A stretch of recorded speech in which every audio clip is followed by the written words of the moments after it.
So this is a particular topic that is interesting to many people about love and rejection.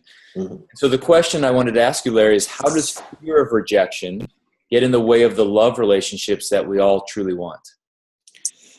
I would guess that actually fear of rejection is one of the primary themes that gets in the way of the love relationships we really want. So, for example, one broad issue is that so many people believe that if they really open their heart, if they really allow themselves to love, that they'll be rejected, abandoned. And so as a result, they start to foreclose, or they do foreclose, their love, their self-expression out of the fear of rejection that may happen.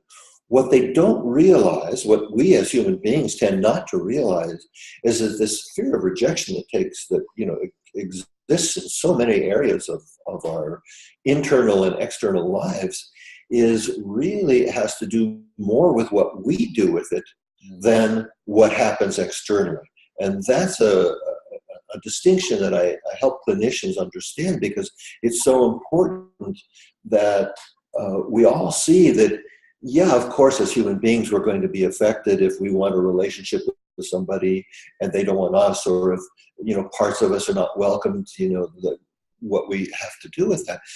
So, like I say, as human beings, of course, we're going to have reactions to it, but that's very different than the profound fear of rejection that we see. And ultimately, that rejection has more to do with what we do to ourselves than what the person from the outside did or didn't do. Mm-hmm. So, just to use a simple example, it might be just walking down a hall at work and somebody doesn't acknowledge you. They walk by and they don't say hello. Some people can take that and then they start beating themselves up about that. What did I do wrong? What's wrong with me? And then everybody has kind of their favorite area of self-rejection. So they might say, oh, it's because of the way I look, it's because of something I did, it's because of, And so we get into this whole dynamic of self-rejection without realizing that, just thinking of it as something that happens from the outside. Mm-hmm. And my point, and what I teach in the NARM training, is how to work with the process of rejection, particularly self-rejection.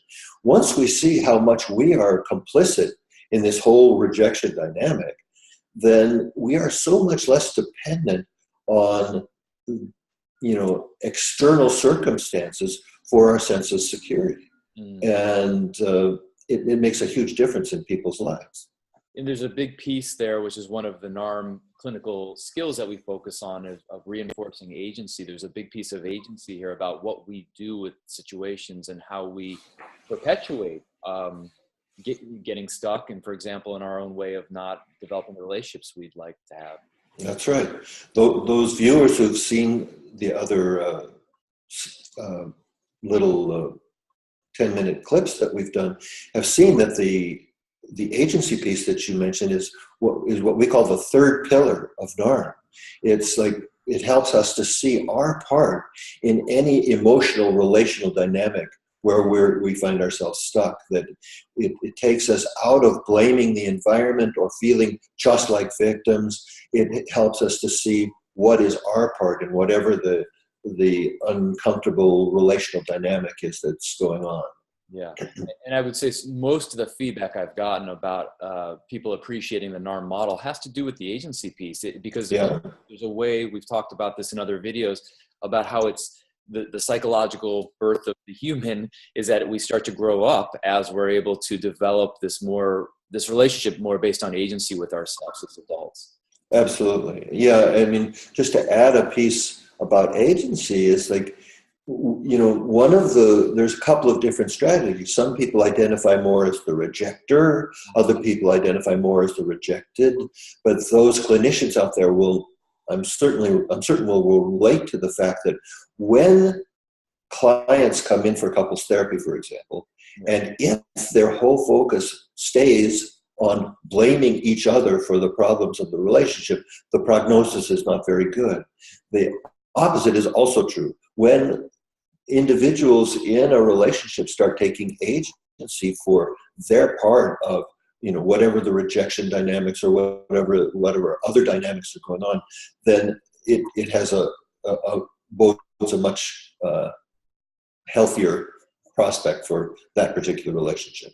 Well, I'm sure a lot of couples therapists would be happy to hear that, because it can be challenging working with some of these couples. And I think for me, I know that that's been a really helpful focus when working with couples to really get much more precise around the agency piece and how that shows up in the different conflicts people are having. Good. Yeah. Okay. Well, I know there's a lot more to that, but for people that are interested, we have NARM Practitioner Trainings that are happening and a lot more online classes that will be coming soon. So thanks again, Larry. Thank you, Brad.